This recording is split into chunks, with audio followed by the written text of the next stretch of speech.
Hello বন্ধুরা, অনেক দিন থেকেই ভাবছিলাম কোথাও একটা যাওয়ার জন্য। কোথায় যাব ভাবতে ভাবতে হঠাৎ করে বাড়ির খুব কাছে হনুমান মন্দিরের কথা মনে পড়লো। তাই নববর্ষের বিকালে ফ্যামিলিকে নিয়ে আমরা বেরিয়ে পড়লাম। এই যে দেখুন, আমাদের গলির রাস্তা থেকে হাওড়া ডোমজুর রোডে উঠেছি। আপনারা যদি হাওড়া দিক থেকে আসেন তাহলে হাওড়া ডোমজুর রোডে বাঁকড়া ক্রস করে একটি ব্রিজ আছে, ব্রিজটা ক্রস করে ডান দিক টার্ন নিলেই আপনারা হাই রোডে উঠে যাবেন। আর হাই রোড থেকে মিনিট 2-3 লাগবে পাকুড়িয়া হনুমান মন্দিরে যাওয়ার জন্য। এই যে আমরা হাই রোডে এখন উঠে গেছি। এবার কিছুটা এগোলে বাঁ দিকে আপনারা মন্দিরটি দেখতে পাবেন। এই মন্দিরের বিশেষত্ব হলো এখানে কোনো টাকা পয়সা দিয়ে পুজো দেওয়ার আপনার প্রয়োজন নেই। আপনার যদি কিছু দেওয়ার ইচ্ছা থাকে আপনি প্রণামী বক্সে সেটা দান করে আসতে পারেন। এই মন্দিরটি সকাল 8টা থেকে রাত্রি 10টা অবধি আপনি খোলা পাবেন। যাই হোক, এবার আপনারা বাঁ দিকে মন্দিরটি দেখতে পাবেন। এই যে দেখুন, খুবই সুন্দর একটি মন্দির, আর পরিবেশটাও খুব সুন্দর এই মন্দিরের। এই যে আমার দুটি ছোট্ট খুদে, দেখুন তারা ভিতরে যাওয়ার জন্য খুবই উৎসুক হয়ে এবার দৌড়াদৌড়ি চালু করছে। আমি বাইকটা কোথায় রাখবো, এখানে পার্কিং করারও ব্যবস্থা আছে। আর আপনারা ঢুকেই বাঁ দিকে দেখবেন জুতো রাখার স্ট্যান্ড আছে, আর সেখানে জলেরও ব্যবস্থা আছে। আপনি হাত ধুয়ে সেখানে মন্দিরে প্রবেশ করবেন।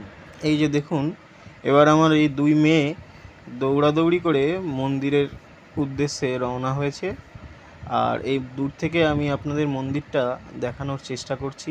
যেহেতু আজকে নববর্ষের বিকাল, তাই প্রচুর মানুষ এই মন্দির দর্শন করার জন্য উপস্থিত হয়েছে। তারা মন্দিরের সিঁড়িতে দাঁড়িয়ে কেউ সেলফি তুলছে, কেউ বা ফটোগ্রাফি করছে। এবার আপনাদের আমি মন্দির চত্বরটা একটু ঘুরে দেখাচ্ছি। আশা করি আপনাদের খুব ভালোই লাগবে। এই পরিবেশটা খুবই সুন্দর। এই যে দেখুন, বাঁ দিকে ফুলের বাগান করে রেখেছে, আর ডান দিকে একটা বড়ই মাঠ মতো আছে, সেটাকে তারা রেলিং দিয়ে খুব সুন্দরভাবে ঘিরে রেখেছে। সবার দেখা দেখি আমরাও দু একটা ফটো এখানে তুলে নিলাম। আর মন্দিরটা যতটুকু দেখানো যায় আমি সেটা চেষ্টা করছি। আর ভিতরে তো ফটোগ্রাফি অ্যালাউ নেই। আর এই যে দেখুন, আমার ছোটো মেয়ে, তার মুখ কখনো স্থির থাকে না। 2 সেকেন্ডের বেশি সে এক জায়গায় দাঁড়ায় না, আর মুখ কখনো সোজা রাখে না, এদিক ওদিক মাথা নেড়ে। আমরা এবার একদম মন্দিরের সামনে চলে এসেছি, আর ক্যামেরাটাকে যতটুকু জুম করে আপনাদের দেখানো যায় সেটা আমি চেষ্টা করছি। কিন্তু মন্দিরে এতটাই ভিড় আছে যে সেখানে হাতটাও ঠিকমতো রাখা যাচ্ছে না, যে ক্যামেরাটাকে ধরে আমি আপনাদের দেখানোর চেষ্টা করব। এই মন্দিরটি যে কতটা সুন্দর তা আপনি এই মন্দিরের গর্ভগৃহের সামনে এসেই উপলব্ধি করতে পারবেন। এখান থেকে হাই রোডের স্পষ্ট চিত্র আপনি দেখতে পাবেন। এবং যেহেতু আজকে নববর্ষের বিকেল, তাই এখানে লোকের সংখ্যাটাও আপনি বুঝতে পারছেন। আরও এক দফা ফটোগ্রাফির পর আমরা নিচে নেমে যাচ্ছি, যেখানে দেখতে পাই যে প্রসাদ বিতরণ করা হচ্ছে।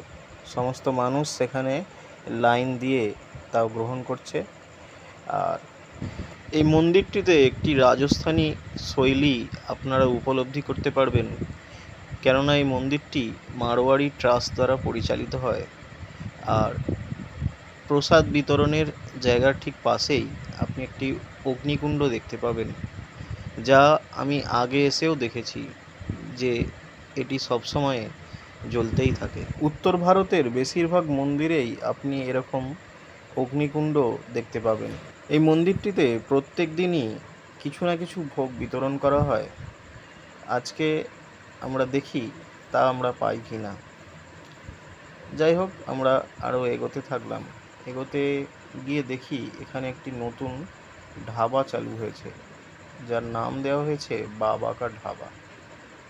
আমরা সেই অনেক বিকালেই বেরিয়েছিলাম বাড়ি থেকে, আর এখন প্রায় সন্ধে হয়ে এসেছে। তাই ভাবলাম এখানে কিছু চা বা স্ন্যাক্স জাতীয় কিছু যদি পাওয়া যায়, গিয়ে দেখা যাক। তো ভিতরে গিয়ে আমরা দেখলাম যে বেশ ভালোই সেখানে ভালোই ভিড় আছে এবং এটা দেখে আমরা আর সেখানে কিছু না খেয়েই বেরিয়ে চলে এলাম। বাইরে বেরিয়ে দেখি যে সেখানে খিচুড়ি ভোগ বিতরণ করা হচ্ছে, যা আমরা খেয়ে বাড়ির উদ্দেশ্যে রওনা হলাম। আর এই ভিডিওটি যদি আপনাদের ভালো লেগে থাকে তাহলে অবশ্যই লাইক ও শেয়ার করবেন।